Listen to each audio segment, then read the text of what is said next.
public accounting was completely new for me. And what I hadn't figured out was how to really pace myself.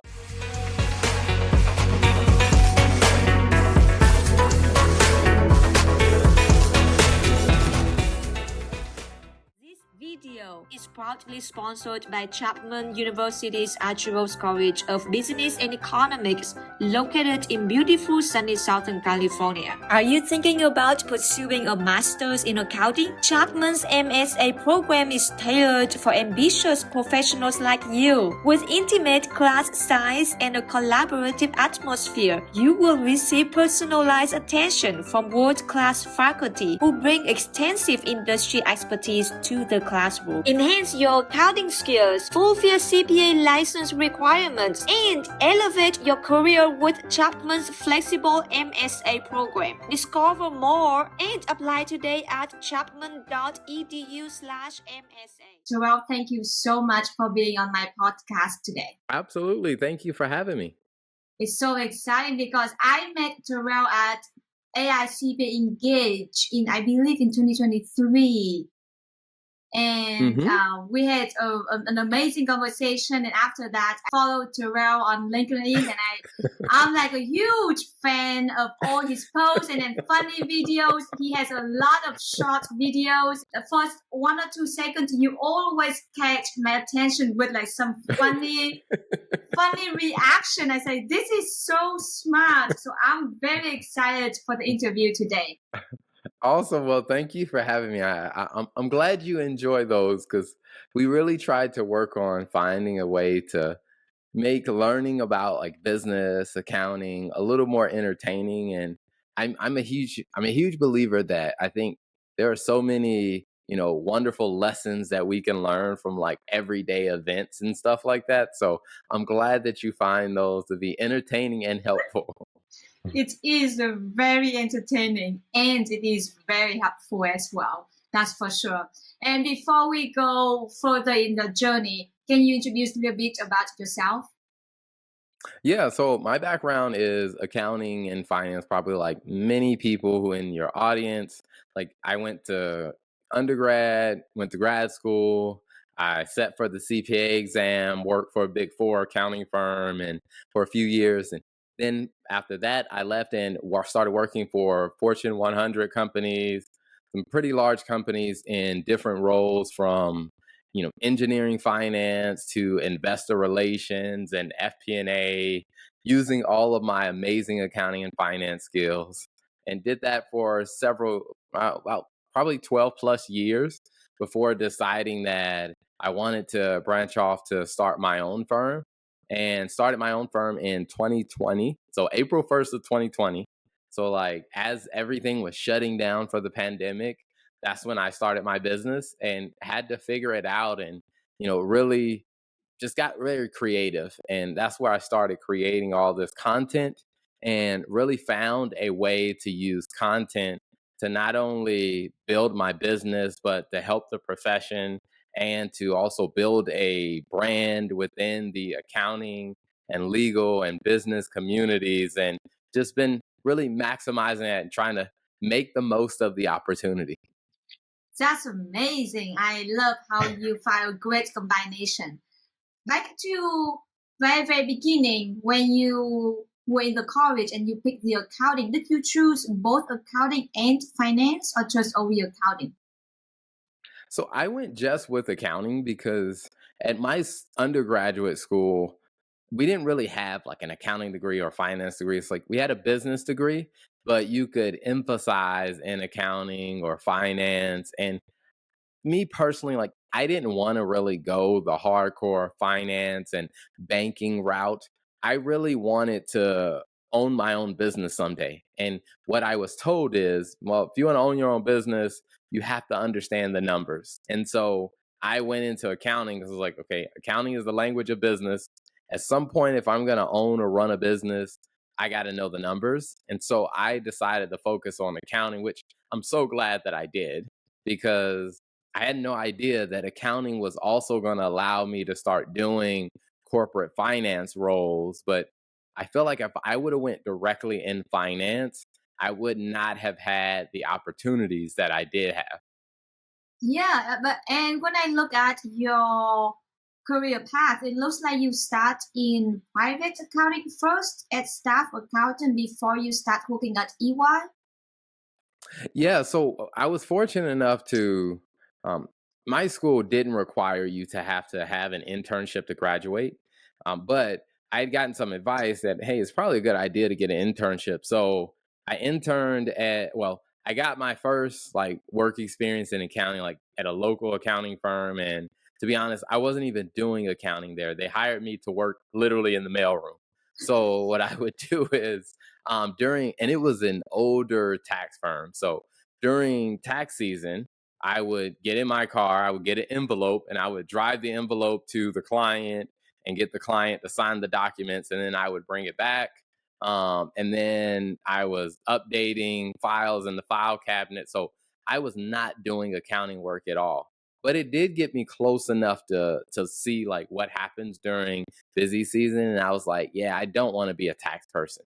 Um, and then I was like, but I do want to get some actual accounting experience. So I got another internship with a local manufacturing company where I went to school. And I was only supposed to work there, like the internship was only going to be one semester.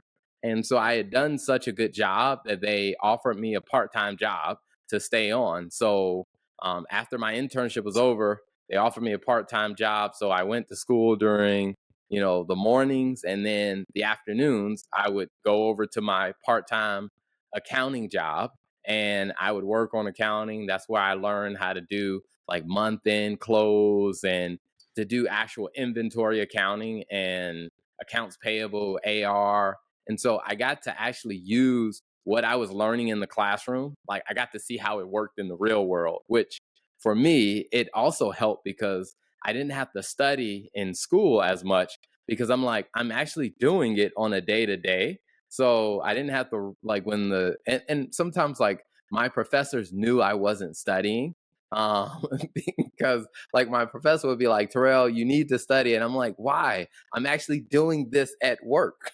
Like and so for me that's how I kind of got my start in actually working as a staff accountant before I even graduated and went into public accounting.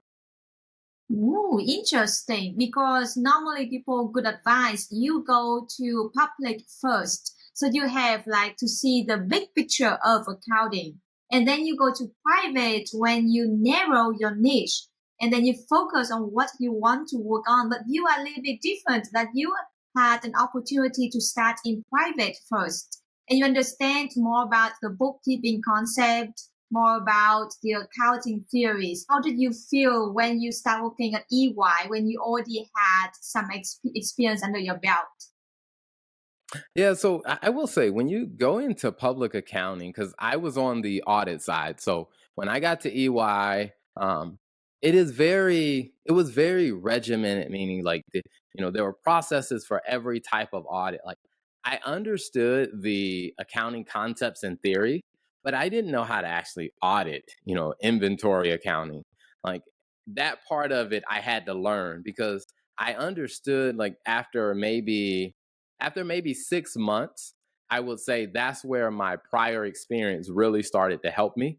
Because the first 6 months at EY, I was really trying to wrap my mind around the processes and how do you go through an audit program, like what type of documentation is sufficient, and like learning EY's process. And I would say after 6 months, then I was able to actually use my prior knowledge because and when I was at EY, I ended up doing a lot of inventory accounting.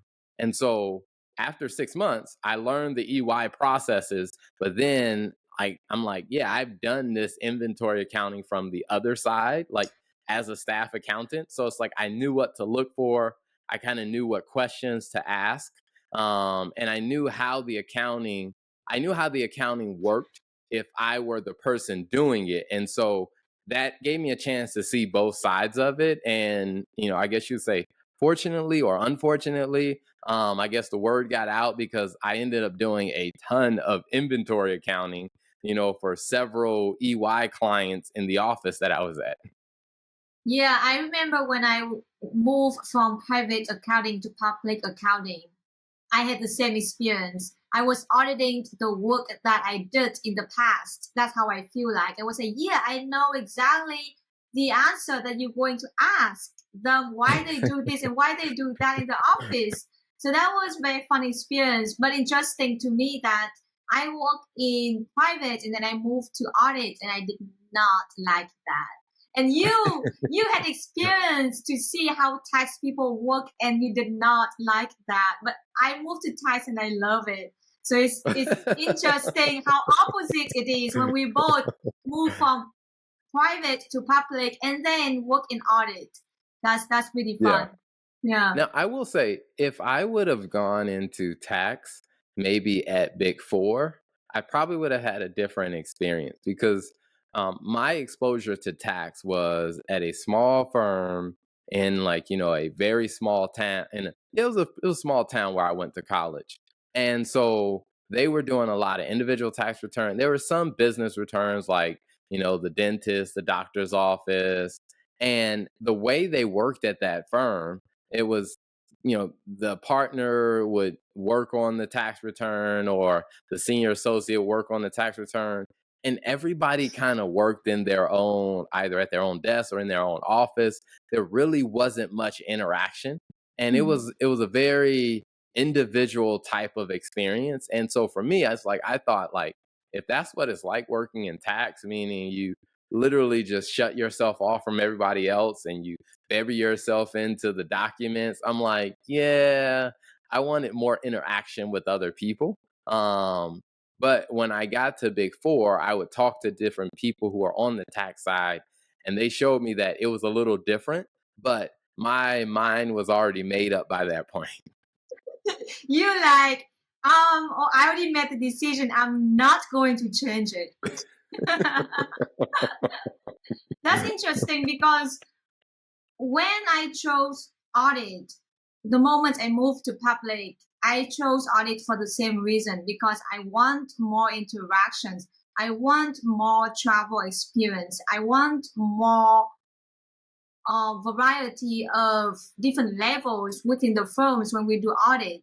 But then when I had that experience, even the fact that I'm an extrovert, I feel like it was not for me. So I was confused. Like people told me that I'm an extrovert and audit is perfect for me, but it's not. It's not. So you cannot identify introvert or extrovert to be audit or tax. That's what I guess. But I moved to tax and I love it. I love it a lot. Nice. Awesome. Now I'm curious as to, like, what was, like, one of the first things that you really enjoyed about tax? You know what? It's interesting you said people work individually in tax and you don't like that. I actually like that. And the fact that I can finish the whole return by myself, I really enjoy that. I feel like I figured out I see the whole big picture. And then I try to figure out the puzzle in that picture. But for audit, when I had experience at the first year in audit, I just audit at cash only. I can audit just only account receivable. I didn't have a chance to audit the like full client from beginning to the end until probably like almost the end of the first year that they give me like small client and I can audit from beginning to the end. And then when I had a chance and I was like, but there was nothing for me to audit that much because for that kind of client, they are so simple. You don't you didn't have much work to do. So I was when I moved to tax, I was like, I really enjoy doing even if it's a little bit complex return, you still do from beginning to the end. Except it's like extremely large and then you have a Mhm. group of people to work on. But yeah, Mhm. that's the reason. But I love talking to people. I love going out and see people. But I love working individually. So there's a conflict. And I think that's a good thing that a lot of people kind of struggle with sometimes when they go into accounting, because I think there are a lot of people who've been told, like, oh, you're an introvert, you're gonna like doing this type of job, and I don't think it's that straightforward of, like, hey, you're an introvert, you're an extrovert, you're gonna like this, you're gonna like this, because I think you also have to weigh in, like, things like that. Like, some people, they like being able to work on something from start to finish. They like to know that, hey, what I started, we're going to be able to wrap this up. Then there are others who thrive, like for myself, like I really enjoy working in the team environment. Like I enjoy working on things that are too big for me to do by myself. And which means I got to work in a team and I got to work with some cooperation. And I think some of that for me goes back to growing up in a military environment, to where my father was in the military, my grandfather, one of my brothers went in the military, uncles, my godfather. So it's like I grew up around a military environment, and every mission in the military is too big for one person to do. And so you just get used to this, collaboration. And I have three older brothers. So it's like I got used to living in this, environment of constant collaboration, to where that's just like, that's the type of situation I thrive in. So I enjoy audit more than what I saw in the tax, because I'm like, an audit is too much for one person to do. And you got to use that collaboration, that teamwork to get to the finish line. Yeah, wow, that's interesting when you mention about military, because my first impression when I saw you back in 2023, I thought you had some kind of experience in military as well. But and then I was like, no, look at your history of work. I didn't see any years you spent in military at all, and I was like, that's interesting. But now it made sense that you grew up in the military family. I can see the way. I feel like people in military, they are very sharp. They get things done, and they really focused on the end result. So I think it's worked perfectly for audits and how I feel. But talking about that, I want to emphasize that it doesn't mean tax people do not like collaboration. We do have collaboration. We do work with a team, just in a different way. So, so I just want to throw it out that people don't misunderstand that only audit people get collaboration and teamwork. No, it's not. Tax people do the same, just in different way. You mentioned that you work in public accounting at EY as audit, and you worked there for 2 years and a half. What was the best lesson you learned in those years at EY? I think for me, it was learning to pace myself, because at the time, I had no really experience in, working a professional job. Like I said, I came from a military background. Like, no one in my family had really gone to college to pursue a professional path. Like when I got to college, no, by the time I got to my junior year, no one in my family had ever graduated from college. Now, during my sophomore year, my father went back to college after 20 something years, and he and I literally graduated 7 days apart. Like, he graduated the Saturday before I did.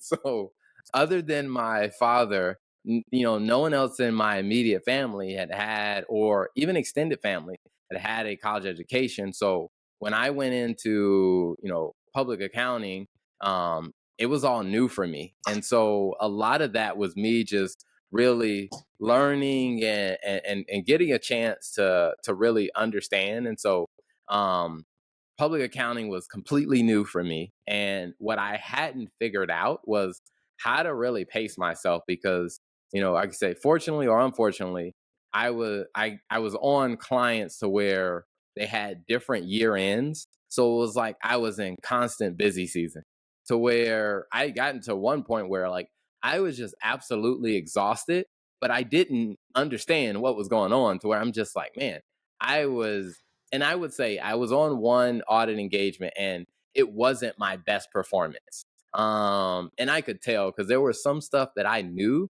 that for some reason it's like I just wasn't getting it done, and I couldn't tell that I was just absolutely exhausted. I mean, when you go from, the year-end busy season to then jumping on a client who has a June 30th year end, and then jumping on a client who has a September 30th year end, and you're just going constantly like that. I mean, it really wears you out. And I never knew how to like understand that, to really pace myself to be able to go back to, the senior manager and just and be able to say like, hey, I've been in, four clients all have, consecutive year ends. Like, I actually don't need to be on this client, or hey, can I get moved to a different client? Like, I had to learn how to be able to speak up for myself and understand that, to be able to think strategically. And also, I mean, it was in the best interest of the firm for me not to be in constant busy season, because if I was constantly going, I was going to eventually start making mistakes. And so I had to learn that. And unfortunately, like I said, I learned it the hard way of going through it. But I would say that's probably one of my biggest lessons I had to learn. I feel like a lot of people go through the same. They work so hard in public accounting, go through one busy season to another busy season, and then just cannot say no, and they just get burned out and move to private accounting. Unfortunately, that's happened a lot. But I feel like a lot of CPA firms, they try to fix that. They try to limit the maximum of, I would say, like reduce the minimum billable hours during busy season. However, when jobs come, you still need to take what it takes to get the job done. So sometimes you probably have to work more than the hours that you feel like you can work. So that's the thing I want to ask. Do you think that with that pacing yourself, that is such a great lesson for you in public accounting? Do you think that that's something that people now with technology, it's easier for them to do so? Yeah, I think that it's easier to find alternatives and adjustments. But I think for a lot of people, being able to recognize that, and I think for me it was being able to have that healthy discussion with the senior manager, because I think I had the mindset of like, hey, if they ask me to do something, then I'm just going to give it my all and I'm just going to keep going. But I think just being able to be aware of like, hey, you know what, maybe I can ask for, like, instead of me driving home, like working late, all week long, and then driving home for 2 hours on the weekend, maybe I can just ask the firm if I can just stay here for the weekend, and it will save me, that 4 hours of commuting, and I can just use that time to kind of disconnect and relax a little bit more. And I think it's just learning to think about like alternatives. And so I will say, with the advancement of technology, now you can do your job remotely, to where there were a couple times where I was working on a client that may have been about 3 hours away. So it was just under what, the requirement for flying. So it's like, when you consider driving 3 hours after you've been working late all week, it's just like, it just wears you down.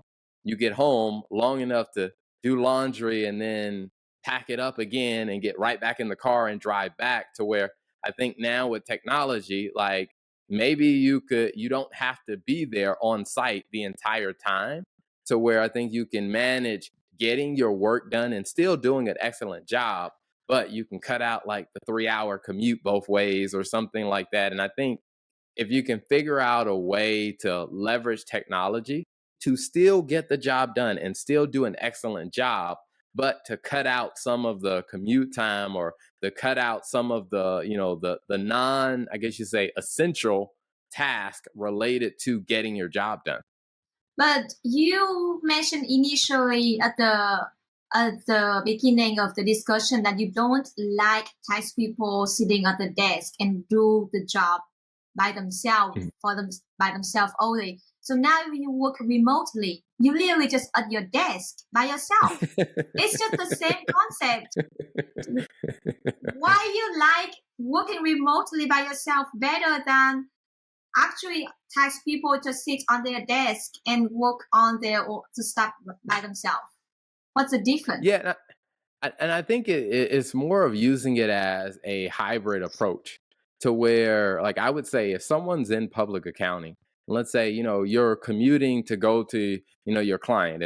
So for me, when I was in public accounting, I had maybe one or two clients that were in the town that I actually lived in. All of my other clients were outside of the city that I lived in. So it's like I was always commuting to where, when you think about like your personal relationships or spending time with your family and stuff like that, if you're always on the road, you're always in a hotel, it's like you miss out on, some of those family things and some of those things that for some people, like that becomes essential for them having, them being whole in like their personal lives and stuff like that, to where if you have the ability to have more of a hybrid, like, hey, I want to spend this time, the weekend with my family without having to cut it short, to where, hey, can I work remotely on Monday, Tuesday, and then I'll be on the client site on Wednesday? Because a lot of the work we were doing is we would go to the client site and then the client would show us the audit room. We would sit in the audit room. We'd do our work until 5 o'clock or till 7 o'clock. And then we leave and go to the hotel, come back, we go right back to the audit room and not really interact with people. And I'm like, well, some of that stuff I could probably do remotely from home and then go on site is kind of a mix of a hybrid. Because I will say for myself, like even now in my own firm, like everything we do is remote. And I do have to be intentional about creating that environment for my staff to be able to connect with one another so that they don't feel like they're just sitting at their own computer and they're just not interacting with other people. I think it's more of a hybrid approach of mixing it up. From some of the work we do, it is good to just, be at your desk and work. And then other times it's like, hey, how do we emphasize that interaction when necessary? I see. I see. That makes sense. And is that you mentioned about spending time with family, have some time for yourself in your life. And is that because of those reasons you moved from public accounting to private, that you left EY? Well, during the time that I was at EY, I mean, it was during, the Great Recession, and several of my major clients were real estate clients. And at that time, when the real estate market completely tanked and they filed for bankruptcy. So at the time, the EY office that I was in was trying to build a, real estate portfolio. And when most of your clients file for bankruptcy, the firm had to make some cuts. And because more of my clients were the ones that filed for bankruptcy, when I was laid off from EY. And I would say within 3 weeks, I found another job, to which it's like I completely understood why EY had to make the decision, because although I was in accounting, I always thought like I was running my own business. And I'm like, I completely understand. My major clients just filed for bankruptcy, and when you file for bankruptcy, sometimes when the case goes to the court, the judge will assign, the distribution of assets, or there'll be some type of settlement where the judge may assign them to, different, I guess, different auditors and stuff like that. And the EY just did not re-win the engagement. So my departure from EY was as a result of the Great Recession and losing the firm, losing the real estate clients. Wow. So how did you adapt yourself working from public to private for the next job after EY? Yeah, so the immediate job that I took, like within 3 weeks, I got a job at Blue Cross Blue Shield, and they needed it was a contract private, I mean, a contract project job, because I think the federal government had canceled a major like contract, and so they needed someone to come in and audit claims where people were saying that, hey, the cancellation of this contract negatively impacted my business. So they would submit a claim to Blue Cross Blue Shield, and my job was to audit their claim and then make an assessment on like, hey, based on what we audited, here's the damages that we think that they suffered as a result of this cancellation. So it was still somewhat audit, for about 6 months, and then I applied for a manufacturing job, for a private company. And when I went in for the job, the biggest thing that the controller said they had an issue with was inventory accounting. And I had done a lot of inventory accounting in like my first year or first year and a half at EY. So I was like, well, yeah, I understand inventory accounting, and I had done it in college as well. So when I started working there, the good thing is I was working in a accounting matter that I really knew and understood. So it was a little easier for me to get up to speed professionally.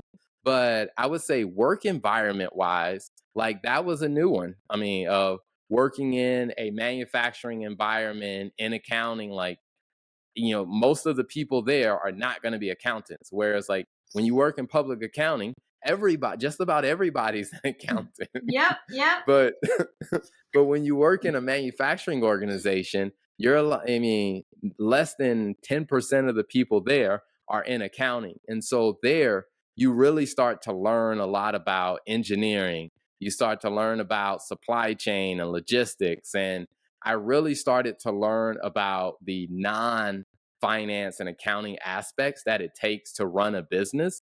And so for me, that was good because I got to get outside of the accounting bubble to start learning operations more.